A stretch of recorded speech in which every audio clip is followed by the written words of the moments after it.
कांग्रेस में घमासान मचा हुआ है। कांग्रेस में घमासान के बीच पूर्व सांसद संदीप दीक्षित का भी बयान सामने आया है। संदीप दीक्षित ने आनंद शर्मा के बयान का समर्थन किया है। हालांकि ये भी कहा कि अगर किसी सांप्रदायिक दल में बदलाव आया है तो उसका स्वागत करना चाहिए।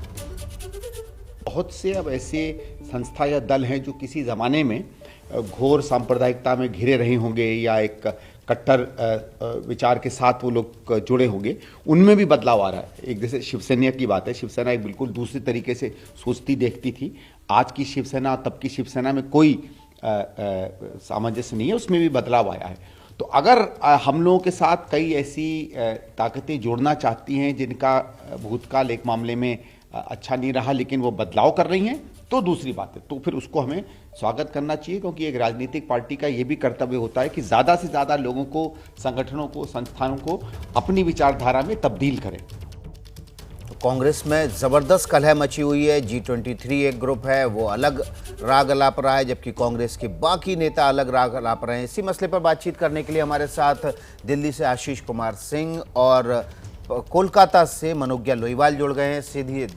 सीधे आशीष का रुख कर लेते हैं। आशीष, ये रात जो है, जो कलह है, इसकी असली वजह क्या है?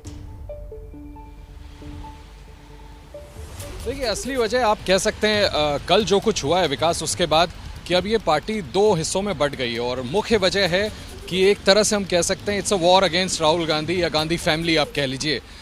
ये जो क्रक्स है, जो वजह है, ये यही है। इसी वजह से आप देखें किसी भी राजनीतिक पार्टी में अगर इस तरह के कोई कंट्रोवर्शियल फैसले होते भी हैं और अगर पार्टी विभाजित ना हो तो आपस में मिल बैठ करके विकास अक्सर फैसले हो जाया करते हैं।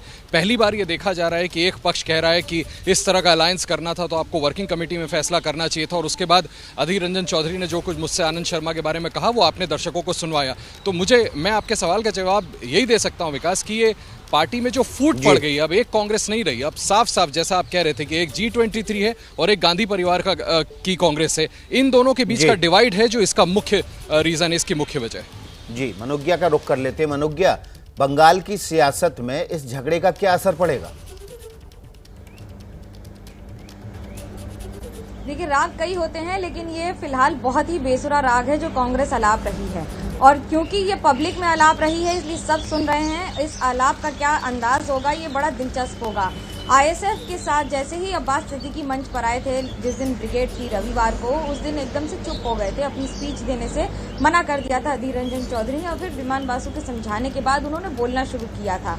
मतभेद ऐसा नहीं है कि सिर्फ कांग्रेस में है, लेकिन मतभेद ISF, CPIM और कांग्रेस में भी हैं। तो जो पूरा मंच एक साथ नजर आ रहा था उसमें भले ही मिठास की तस्वीरें हों और उसके साथ सबके चेहरे पर हंसी हो, लेकिन पर्दे के पीछे खटास भी है और उसके साथ साथ चटकारे लेने वाले लोग भी हैं जो फिलहाल इसे चाट के अंदाज में ले लीजिए या फिर एक ऐसा मसाला जिसका किसी को नहीं पता कि सीट बंटवारा कब तक होगा, जबकि अनाउंसमेंट बाकी पार्टियां अगले 2 दिन में कर देंगी।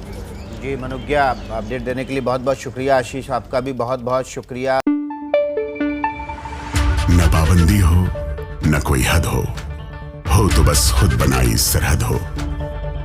ये मुहिम है परतों में छिपे हर सच की तलाश की, सियासत पर रखी पैनी नजर और आंख की, खबरों की दुनिया में एक जिम्मेदार आवाज की, जुर्म और जुल्म के खिलाफ हर बेबस के लिए इंसाफ की।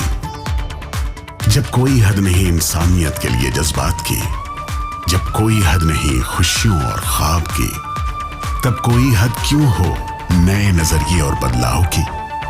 तोड़ के हदों के ताले नए सपनों को पाले, बांधे सबको एक धागे, आपको रखे आगे।